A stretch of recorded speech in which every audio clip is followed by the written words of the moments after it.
The gentleman from Minnesota, Mr. Paulsen, recognized for 5 minutes. Thank you, Mr. Chairman, and I want to thank both of you for taking the time to testify here again today.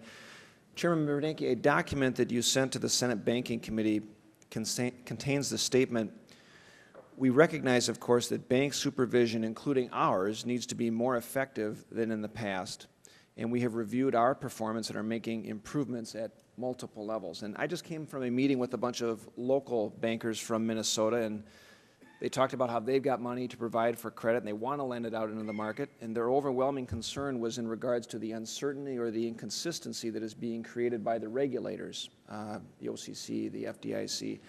And these regulators are being inconsistent in the sense that when they come in and visit with the banks, from visit to visit, their demands essentially are changing, and they're preventing good loans from being continued or from even being made in the first place. And I know we had a hearing in this committee along with the Small Business Committee just a few weeks back, and I think every single member, nearly every single member of this committee raised this issue. And the FDIC and the OCC responded essentially by saying they have told their people in the field to kind of take a step back regard to what is actually happening. But I think there's still a disconnect that's going on. And so I'm just wondering, knowing that I met with 30-some bankers, and it seems like nothing has really changed in recent times regarding the examinations that are going on with the banks, what can the Federal Reserve do better to handle this issue and create some consistency for the bankers that so more credit is available to be put out into the market? This has been one of our top priorities. It's very, very important. You know, what you need to do here is get an appropriate balance on the one hand between making sure the banks are safe and sound, making good loans, on the other hand making sure that credit-worthy borrowers can get credit and that the economy can grow. So we need to find the appropriate balance there, and we've done that in a number of ways.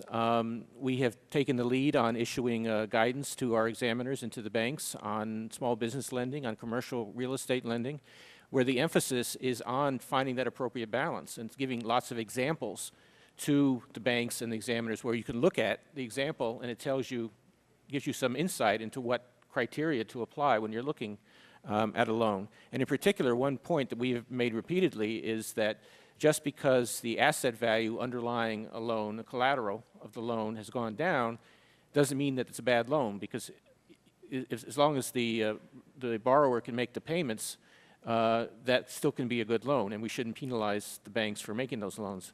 So we have issued those guidances. We have done an enormous amount of training with our examiners to make sure they understand it. We have been gathering information and feedback from the field, including asking for more data and more information, but also having at each of the reserve banks around the country, having meetings that bring in small businesses, banks, community leaders to try and get into the details of what's going on. We've also tried to support the small business lending market with our TALF program, which has helped bring money from the securities markets into the small business lending arena. So it is a very important priority for us. We were asked before about the interaction between being the macro, being responsible for the macro economy and being a supervisor. Well, here's one case where knowing what's going on in the banking system is extremely important for understanding what's going on in the economy broadly, and we take that very seriously. So, you know, I realize it's still an issue. It's going to be a concern because certainly standards have tightened up. Certainly some people have, who were credit eligible before are no longer eligible because their financial conditions are worse. But we really think it's very important that credit-worthy borrowers be able to get credit, and we're working really hard on that. And Mr. Volker, can you add some comments on that based on your history? I'd be glad to add a comment because I think this is an old problem. I remember when I was a young fellow learning about the Federal Reserve, the long-standing chairman of the Federal Reserve in the 1930s was one Mariner Eccles, who repeatedly complained in the 1930s, in the midst of the recession, that the sole responsibility for banking supervision and other agencies, they were being too tough because they'd had a lot of losses on their watch, and they were overreacting in terms of strict regulations at a time was inappropriate because the economy was mired in recession.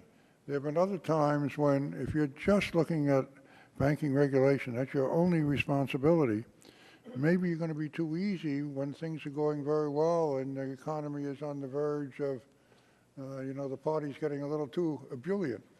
I think really that the Federal Reserve is in a better position to get a balanced regulatory position, a regulatory approach, simply because they are responsible for monetary policy and responsible for business activity too. That is one of the strengths in keeping the Federal Reserve in the regulatory business, in my view. Gentleman's time has expired. The gentleman from Georgia, Mr.